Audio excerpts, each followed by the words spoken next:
Viska til frelsis, 18. kafli, Guðs ríkið. Sálin fæðist úr Guðs orkunni, hinu mikla ljósi kærleikans og sannleikans. Því Guð oft nefndur sem faðir í bænum og tali. Það má líkja þessu við að Guð sé hafið og sálin dropinn úr hafinu. Hafið í dropanum og dropinn í hafinu.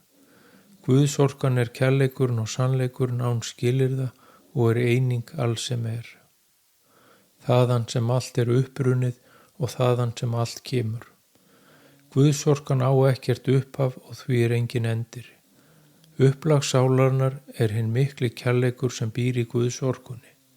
Sálin líkamnast hér á jörðinni til að upplifa andstæður Guðs orkunar, óttan, blekkinguna og sundrungina. Því getur jarðneskt líf verið átangalegt á köflum og krefjandi. Manneskjan gleymir uppruna sínum og skynjar hið jarðneska líf sem allt sem Í byrjun trúir manneskjan að það sé aðeins eitt líf að lifa og ekkert tæki við. En innst inni hver og einn að leita að uppruna sínum og upplagi sem kærleikurinn. Guðs orkan meðvitundastig, sá sem lærir að lifa í skilyrðislausum kærleika til sjálfsins og annara hefur öðlast meðvitund Guðs orkunar. Allt hið jarðneska á sér andstæðu og það hvers og eins að velja hvaða leið hann fer. Viltu lifa í ótta eða kærleika? Viltu lifa í blekkingu eða sannleika?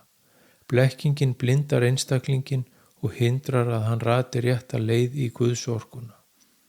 Sá sem byrjar að sjá í gegnum blekkingarnar innra með sér sem og ytra, byrjar að ganga leiðina til lífsins.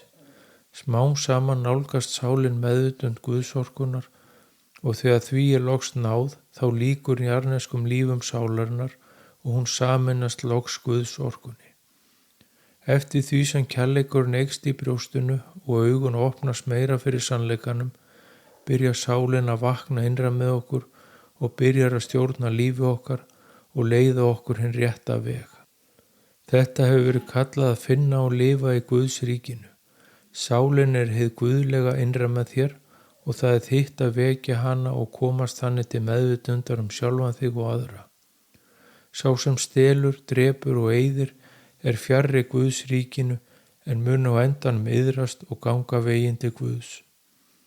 Sá sem hefur skilið og meðtekið þetta upplifir sig sem hluta af öllu sem og umburðarlyndur og hjálpsamur við aðra. Þú eilíf sál í dauðlegum líkama og sálin hluti af öllu sem Þegar brjóst þitt fyllist af miklum kærleika og orku, allsælunar fer líkama þinn, þá hefur þú náð æðsta markmiði hverrar sálar. Þú hefur fundið Guð og komin í Guðs ríkið í líkama þín. Þú komin heim. Sá sem leitar mun finna og hver og einn þarf að ganga sinn veg í Guðs ríkið. Enginn getur gengið veg annars né tekið hans ábyrgð á sig. Hver og einn sinn eigin frelsari og hraði ferðarinnar og hvenar henni líkur undir hverjum og einum komið. Eitt víst að allir munu að lokum ná heim í Guðs ríkið.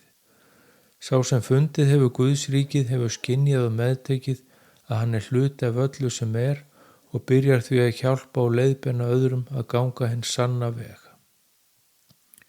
Sá sem tilbúinn og hefur eyru sem heyra og augu sem sjá mun finna og upplifa Guðs ríkið en fyrir þeim blinda Guðs ríkið hulið.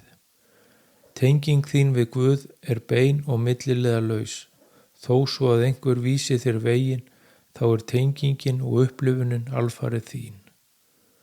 Sá sem trúir á Guð mun að lokum upplifa Guðs kærleikan í brjósti sínu. Trúin mun að lokum breytast í upplifun.